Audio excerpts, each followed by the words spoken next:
Kroonstad is skaars 2 uur se ry op die N1 van Johannesburg af, nog nader aan die pragtige Oos-Vrystaat en minder as 'n dagreis vanaf Durban en Graafrenet.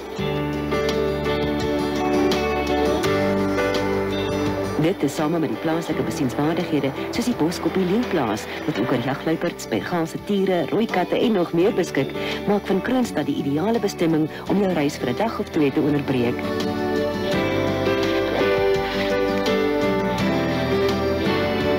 Anders as wat baie mense dink, het Kroonstad nie sy naam aan die Britse koningshuis te danke nie, maar aan die ryperd van die voortrekker Lang Adriaan de la Rey, wat sy been hier gebreek het.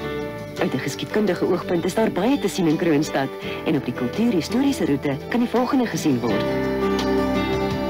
Die Sarah Sillier Museum in Steinstraat.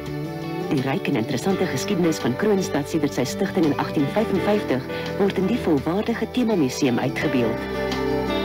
Voor die munisipale kantoor in Heelstraat is die gedenkteken en kanonwa ter ere van die Kroonstadters wat in die Eerste en Tweede Wêreldoorlog gesneuwel het. Die Standard Bankgebou op die hoek van Cross en Presidentstraat was slegs die tweede bankgebou wat deur Sir Herbert Baker ontwerp is. Die NG Moederkerk verder aan in Krasstraat is in 1914 ingewy en is vandag 'n nasionale gedenkwaardigheid.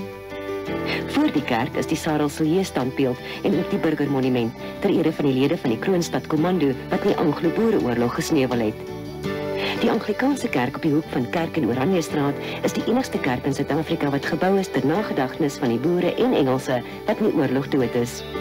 Die kerk is 'n presiese weergawe van die All Saints St. Margaret's Church in Londen. Gaan stap gerus langs hierdie geskiedkundige roete en sien ook al die ander merkwaardige geboue en strukture.